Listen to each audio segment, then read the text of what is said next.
আসসালামু আলাইকুম। সবাইকে স্বাগত জানাচ্ছি গ্লোবাল ভিউজে। আপনাদের সঙ্গে আছি আমি ফারজানা নিসা। আজ জানাবো আন্তর্জাতিক গণমাধ্যমে আলোচিত সংবাদ ও বিশ্লেষণ। সিরিয়ার প্রেসিডেন্ট বাশার আল আসাদ দেশ ছেড়ে পালিয়েছেন এবং সিরিয়া এখন মুক্ত বলে ঘোষণা করেছেন দেশটির ইসলামপন্থী বিদ্রোহীরা। বিদ্রোহে নেতৃত্ব দেওয়া হায়াত তাহরির আল শাম বা HTS এর কমান্ডার আবু মোহাম্মদ আল জুলানি বলেছেন, আনুষ্ঠানিক ক্ষমতা হস্তান্তর পর্যন্ত সব রাষ্ট্রীয় প্রতিষ্ঠান আল আসাদের প্রধানমন্ত্রীর তত্ত্বাবধানে থাকবে। যুক্তরাষ্ট্রের কাছে সন্ত্রাসী দল হিসেবে তালিকাভুক্ত HTS এর কমান্ডার জনগণের সঙ্গে ভদ্র ও নম্র আচরণ করার জন্য যোদ্ধাদের প্রতি আহ্বান জানান। সিরিয়ার প্রধানমন্ত্রী মোহাম্মদ গাজী আল জালালি রোববার সকালে বলেছেন, জনগণের পছন্দের যে কোনো নেতৃত্বকে সহায়তা এবং ক্ষমতা হস্তান্তরে তিনি প্রস্তুত। এক ভিডিও বার্তায় তিনি বলেন, আমি আমার বাড়িতে আছি এবং দেশ ত্যাগ করিনি, কারণ এটি আমার দেশ। তিনি সরকারি সম্পত্তির ক্ষয়ক্ষতি না করার জন্য দেশের নাগরিকদের প্রতি আহ্বান জানান। এর আগে রয়টার্স জানায়, প্রেসিডেন্ট আল আসাদ অজানা গন্তব্যের উদ্দেশ্যে রাজধানী দামেস্ক ছেড়ে গেছেন। HTS তাদের টেলিগ্রাম হ্যান্ডেলে বলেছে, একটি অন্ধকার যুগের অবসান ঘটেছে এবং নতুন যুগের সূচনা হয়েছে। এর মাধ্যমে সিরিয়ার 70-এর দশকে শুরু হওয়া আসাদ পরিবারের 54 বছরের শাসনের সমাপ্তি ঘটল। আল আসাদ সরকারের বিরুদ্ধে বিদ্রোহ শুরু হয়েছিল 13 বছর আগে, 2011 সালের মার্চে। দেশটির দীর্ঘ গৃহযুদ্ধে পক্ষে বিপক্ষে প্রত্যক্ষ অবস্থান নেয় যুক্তরাষ্ট্র, রাশিয়া, ইরান, ইরাক, তুরস্ক সহ বিভিন্ন গোষ্ঠী। মাত্র 10 দিনের ঝোড়ো বিদ্রোহে যুগব্যাপী এই সংঘাতের অবসান ঘটল। পালাতে বাধ্য হলেন 24 বছর ক্ষমতায় থাকা লৌহ মানব বাশার আল আসাদ। সর্বশেষ পরিস্থিতিতে যুক্তরাষ্ট্র দোটানায় থাকলেও আসাদ সরকারকে বাঁচাতে সরকারি বাহিনীর সঙ্গে যৌথভাবে বিমান হামলায় অংশ নেয় রাশিয়া। সরকারকে রক্ষায় প্রয়োজনে সেনা পাঠানোর কথা বলে ইরান। ইরাক থেকে বেশ কয়েকটি গ্রুপ আসাদ সরকারকে সহায়তা করতে সীমান্ত পাড়ি দেয়, তবে বিদ্রোহীদের সাফল্য কামনা করে আল আসাদের বিরুদ্ধে অবস্থান নেন তুরস্কের প্রেসিডেন্ট রিসেপ তাইয়েপ এরদোয়ান।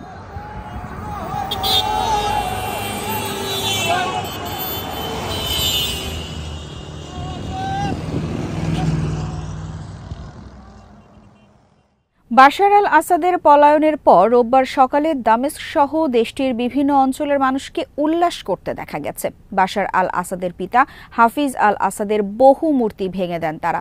বিদ্রোহীরা বলেছেন, আসাদ সরকারের নিপীড়নের শিকার শত শত মানুষ যারা কারাবন্দী ও বাড়িঘর ছেড়ে পালিয়েছিলেন, তারা এখন নিশ্চিন্তে বাড়ি ফিরতে পারেন। রাজধানীর সবচেয়ে বড় কারাগার সেদনায়া থেকে হাজার হাজার বন্দীকে মুক্ত করেছেন বিদ্রোহীরা। খবরে বলা হয়, আল আসাদ পালানোর পর বিমানবন্দর থেকে সরকারি বাহিনী সরিয়ে নেওয়া হয়েছে। যুদ্ধ পর্যবেক্ষণ group Syrian observatory for human rights বলেছে, প্রেসিডেন্ট তার ব্যক্তিগত বিমানে করে দামেস্ক বিমানবন্দর থেকে উড়ে গেছেন। তার গন্তব্য নিয়ে নিশ্চিত খবর পাওয়া যায়নি। রাজধানীতে প্রবেশ শুরুর আগে বিদ্রোহীরা দেশটির 3য় বৃহত্তম শহর হোমসের নিয়ন্ত্রণ নেন। এই অভিযান ছিল আক্ষরিক অর্থে নাটকীয়। এই বছরের অক্টোবর পর্যন্ত তুর্কি সীমান্তের ছোট্ট একটি অঞ্চল নিয়ন্ত্রণে ছিল হায়াত তাহরির আল শামের। 27 নভেম্বর আকস্মিক হামলা চালিয়ে 3 ডিসেম্বর তারা আলেপ্পো দখল করে নেন। পরদিন তারা দক্ষিণে অগ্রসর হয়ে হামা শহরের চারপাশে অবস্থান নেন। হামা দখলের পর 5 ডিসেম্বর হোমস শহরের দিকে এগোতে থাকেন তারা। পরদিন দখলে নেন হোমস। উত্তরের পাশাপাশি দক্ষিণ দিক থেকেও বিরোধীদের হামলা শুরু হয়। শনিবার জর্ডান সীমান্তবর্তী শহর দারার নিয়ন্ত্রণ নিয়ে নেন তারা। এর পরদিনই বিদ্রোহীরা দামেস্কে ঢুকে পড়েন। রোববার বিদ্রোহীরা বলেছেন, তাদের বাহিনী পশ্চিম দেইর এজ্জোরের গ্রামাঞ্চলের দিকেও অগ্রসর হচ্ছেন। এই সপ্তাহের শুরুর দিকে সরকারি বাহিনী সরে যাওয়ার পর কুর্দি অধ্যুষিত শহরটি মার্কিন সমর্থিত SDF এর নিয়ন্ত্রণে রয়েছে। পূর্ব সিরিয়ার ওই অংশে প্রায় 900 মার্কিন সেনা রয়েছেন। বিদ্রোহীরা শহরে প্রবেশ করবেন কিনা তা স্পষ্ট নয়, কারণ এতে মার্কিন বাহিনী এবং তাদের মিত্রদের সঙ্গে ইসলামপন্থী বিদ্রোহীদের সংঘর্ষ বাঁধতে পারে। বিশ্লেষকরা বলছেন, আল আসাদের 2 ঘনিষ্ঠ সহযোগী রাশিয়া ও ইরান অন্য ঘটনায় দুর্বল ও মনোযোগ হারানোর কারণেই তার এই পরিণতি হলো।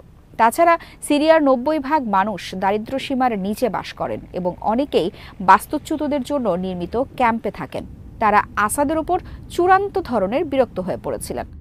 2018 সাল থেকে দেশটি কার্যত 3 ভাগে বিভক্ত হয়েছিল, যেখানে বাশার আল আসাদের কর্তৃত্ববাদী শাসন, কুর্দি বাহিনী এবং ইসলামপন্থী বিদ্রোহীরা বিভিন্ন অঞ্চলের নিয়ন্ত্রণে ছিলেন। এদিকে বাশার আল আসাদকে হটানোর পর বন্ধু দেশগুলোর সঙ্গে সম্পর্ক ঘনিষ্ঠ করার আগ্রহ প্রকাশ করেছে হায়াত তাহরির আল শাম। প্যালেস্টাইন ক্রনিকলের খবরে বলা হয়, ইসরায়েলের প্রধানমন্ত্রী বেনিয়ামিন নেতানিয়াহুকে হত্যা চেষ্টার বিবরণ দিয়ে একটি ভিডিও প্রকাশ করেছে ফিলিস্তিনি প্রতিরোধ আন্দোলন ইসলামিক জিহাদের আল কুদস ব্রিগেডস। শনিবার প্রকাশিত ফুটেজে দেখা গেছে দক্ষিণ গাজার রাফা শহরের পূর্বে ইসরায়েলি সেনা দল এবং তাদের গাড়িগুলোকে লক্ষ্য করে একের পর এক মর্টারের গোলা নিক্ষেপ করা হচ্ছে। এক যোদ্ধা মর্টার শেল ছুড়ছেন, তার সঙ্গে রয়েছে আরবি ও হিব্রু ভাষায় হাতে লেখা একটি নোট। এতে লেখা রয়েছে, ৭ অক্টোবরের পর ১ বছর ২ মাস অতিবাহিত হয়েছে, এখনও মাঠে দাপুটে আল কুদস ব্রিগেডস। ভিডিওতে নেতানিয়াহুর উদ্দেশ্যে একটি বার্তা দেওয়া হয়, যেখানে লেখা রয়েছে, রাফা ক্রসিংয়ে মর্টার শেলের একটি ব্যারেজ দিয়ে তোমাকে হত্যার চেষ্টা করা হয়েছিল, মনে আছে? নিশ্চিত থাকতে পারো, তোমার রক্ত ঝরবেই। প্যালেস্টাইন ক্রনিকল জানায়, ইসরায়েলের চলমান গণহত্যা এবং অবরোধের পরও ফিলিস্তিনি প্রতিরোধ গোষ্ঠীগুলো ইসরায়েলি বাহিনীর বিরুদ্ধে বীর দর্পে অভিযান চালাচ্ছে। প্রায়শ এমন সব ভিডিও প্রচার করছেন তারা, যেখানে যুদ্ধক্ষেত্রে তাদের দাপুটে বিচরণ এবং ব্যাপক যুদ্ধ সক্ষমতা প্রদর্শিত হচ্ছে। এদিকে শনিবার হামাসের আল কাসম ব্রিগেডস এবং আল কুদসের যোদ্ধারা যৌথভাবে রাফার পূর্বে আল জেনিনা এলাকার আল শের মলের কাছে ট্যান্ডেম চার্জের মাধ্যমে ইসরায়েলের একটি D9 বুলডোজারে আঘাত হানেন। তাছাড়া মধ্য গাজার নেতজারিম অক্ষে কয়েকটি ইসরায়েলি সেনা দল এবং তাদের গাড়িগুলোকে লক্ষ্য করে বড় পরিসরে রকেট হামলা চালিয়েছে আল আকসা মার্টার্স ব্রিগেডস। এদিকে শনিবার নিজেদের আরও এক সেনা কর্মকর্তা নিহত হওয়ার কথা স্বীকার করেছে ইসরায়েলি সেনাবাহিনী। বাহিনীর মুখপাত্রের তথ্য অনুযায়ী নিহত ক্যাপ্টেন ৪০১তম ব্রিগেডের ৪৬তম ব্যাটালিয়নের সদস্য ছিলেন। দক্ষিণ গাজায় প্রতিরোধ যোদ্ধাদের হাতে তিনি নিহত হন। ইসরায়েলি আর্মি রেডিওর প্রতিনিধি জানিয়েছেন, রাফা শহরে একটি ট্যাঙ্কে অ্যান্টি ট্যাঙ্ক মিসাইল দিয়ে আঘাত করা হলে তিনি নিহত হন। প্রতিনিধির ভাষ্য, ইসরায়েলি বাহিনী ৬ মাস ধরে রাফায় অভিযান চালালেও তাদের মোকাবিলায় প্রতিরোধ গোষ্ঠীগুলোর সামর্থ্য অটুট রয়েছে। তারা নিয়মিত আঘাত করে যাচ্ছেন, বিশেষ করে অ্যান্টি ট্যাঙ্ক ক্ষেপণাস্ত্র উৎক্ষেপণ, এক্সপ্লোসিভ ডিভাইসের বিস্ফোরণ এবং স্নাইপিং অপারেশনে ইসরায়েলি সেনাদের মধ্যে বিপুল হতাহতের ঘটনা ঘটছে। প্রেস টিভির খবরে বলা হয়, অধিকৃত পশ্চিম তীরের দক্ষিণে হেব্রন শহরের পাশে ইহুদিবাদীদের ওপর গাড়ি উঠিয়ে দেওয়ার ঘটনা ঘটেছে। এতে ৪ ইসরায়েলি আহত হন, একজনের অবস্থা আশঙ্কাজনক। প্রতিরোধ যোদ্ধাদের মিডিয়া আউটলেটগুলো বলেছে, শনিবার শহরের আল ফওয়ার জংশনে এই হামলা চালানো হয়। ইসরায়েলের জেরুজালেম পোস্ট গুরুতর আহত ওই ব্যক্তিকে সৈনিক বলে জানিয়েছে। খবরে বলা হয়েছে, ইসরায়েলি সেনা, পুলিশ ও শিনবেত সদস্যদের বিস্তৃত তল্লাশি অভিযানের জবাবে এই হামলা চালানো হয়। হামলার পর হেব্রনের প্রবেশপথ বন্ধ করে দিয়েছে ইসরায়েলি বাহিনী। এই হামলাকে দখলদার বাহিনীর বর্বরতার বিরুদ্ধে স্বাভাবিক প্রতিক্রিয়া বলে বর্ণনা করেছে হামাস। সংগঠনটি বলেছে, নৃশংসতার বিরুদ্ধে প্রতিরোধ চলছে এবং এর তীব্রতা দিন দিন বাড়ছে। হামাসের এক বিবৃতিতে বলা হয়, আমাদের জনগণ এবং প্রতিরোধ যোদ্ধারা বীরত্বের মহাকাব্য অব্যাহত রাখবেন এবং ইসরায়েলের হৃৎপিণ্ডে আরও বেদনাদায়ক আঘাত হেনে যাবেন। গত বছরের ৭ অক্টোবর গাজায় ইসরায়েলি হামলা শুরুর পর থেকে পশ্চিম তীরে আগ্রাসন চালিয়ে যাচ্ছে ইসরায়েলি বাহিনী। এতে সেখানে ১১৬ শিশুসহ অন্তত ৪৭৯ জন নিহত হন।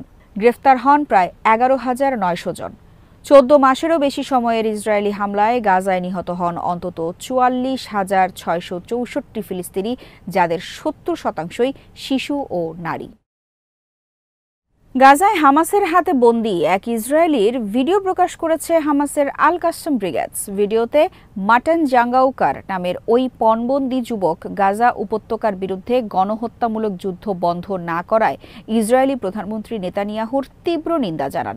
শনিবার রাতে প্রকাশিত ৩ মিনিট ২২ সেকেন্ডের ভিডিও ক্লিপে নেতানিয়াহুর উদ্দেশ্যে এই পণবন্দী বলেন, আমি এবং আমার সহবন্দীরা জীবন নিয়ে তীব্র আতঙ্কের মধ্যে রয়েছি। আমরা প্রতিদিন হাজারবার মৃত্যুবরণ করছি এবং আমাদের কথা এখন আর কেউ ভাবছেন না। মাটন বলেন, তিনি কথা জানতে পেরে ভীষণভাবে হতাশ হয়েছেন যে নেতানিয়াহু যুদ্ধ বন্ধ করে পণবন্দীদের মুক্ত করে নেওয়ার পরিবর্তে ঘোষণা দিয়েছেন, কেউ পণবন্দীদের নিরাপদে ইসরায়েলে ফিরিয়ে নিতে সাহায্য করলে তাকে $৫০ লাখ পুরস্কার দেওয়া হবে। ইসরায়েলি এই পণবন্দী ভিডিও ক্লিপে নেতানিয়াহুর উদ্দেশ্যে আরও বলেন, আমি এখন এই বিষয়ে নিশ্চিত আপনি আপনার শত্রুদের এখনও সঠিকভাবে চিনতে পারেননি। আপনি তাদের মানসিকতা বুঝতেও অক্ষম। এটিই আপনার ব্যর্থতা। মাটান গাজায় তার মতো আটক সব পণবন্দীকে মুক্ত করার দাবিতে আন্দোলন চালিয়ে যেতে ইসরায়েলি নাগরিকদের প্রতি আহ্বান জানান। এই পণবন্দির ভিডিও প্রকাশ হওয়ার পরপরই রাজধানী তেল আবিব সহ ইসরায়েলের বিভিন্ন শহরে তীব্র শীত উপেক্ষা করে হাজার হাজার মানুষ রাস্তায় নেমে আসেন। তারা অবশিষ্ট পণবন্দীরা নিহত হওয়ার আগেই যুদ্ধবিরতি দিয়ে গাজা থেকে তাদের ফিরিয়ে আনার জন্য নেতানিয়াহু সরকারের প্রতি আহ্বান জানান। গভীর রাত পর্যন্ত এই বিক্ষোভ চলে। ইরানের পররাষ্ট্রমন্ত্রী সৈয়দ আব্বাস আরাকচি শনিবার কাতারের রাজধানী দোহায় হামাসের রাজনৈতিক পরিষদের প্রধান মোহাম্মদ ইসমাইল দরবিশের সঙ্গে বৈঠক করেছেন। বৈঠকে গাজায় সম্ভাব্য যুদ্ধবিরতি প্রতিষ্ঠার বিষয়ে আলোচনা হয় এবং এতে হামাসের উচ্চ পর্যায়ের একটি প্রতিনিধি দল অংশগ্রহণ করে। বৈঠকে আরাকচি হামাস নেতাদের জানান, ইসরায়েলি বাহিনীর আগ্রাসন মোকাবেলায় ফিলিস্তিন ও লেবাননের জনগণ এবং প্রতিরোধ ফ্রন্টের প্রতি ইরানের সমর্থন শক্তিমত্তার সঙ্গে অটুট থাকবে। বৈঠকে হামাস নেতা দরবিশ বলেন, ফিলিস্তিনি জনগণের ন্যায়সঙ্গত অধিকার পরিপূর্ণভাবে প্রতিষ্ঠিত না হওয়া পর্যন্ত হামাস সহ অন্যান্য ফিলিস্তিনি প্রতিরোধ সংগঠন ইসরায়েলের বিরুদ্ধে লড়াই চালিয়ে যেতে বদ্ধপরিকর। তিনি ফিলিস্তিনি জনগণ ও প্রতিরোধ ফ্রন্টের প্রতি পৃষ্ঠপোষকতা দেওয়ার জন্য ইরানের প্রতি কৃতজ্ঞতা জানান।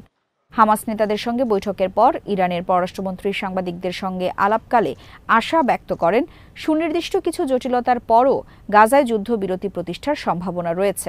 হামাস নেতাদের সঙ্গে নিজের বৈঠককে ফলপ্রসূ বর্ণনা করে আরাকচি বলেন, গাজা যুদ্ধের বিষয়ে দুই পক্ষের মধ্যে চমৎকার সমন্বয় বিরাজ করছে। আজ এখানেই শেষ করছি। সবাই ভালো থাকুন, সুস্থ থাকুন আর দেখতে থাকুন বিডি ভিউজ। চ্যানেলটি ভালো লাগলে সাবস্ক্রাইব করুন, সংযুক্ত থাকুন আমাদের ফেসবুক পেজে। আল্লাহ হাফেজ।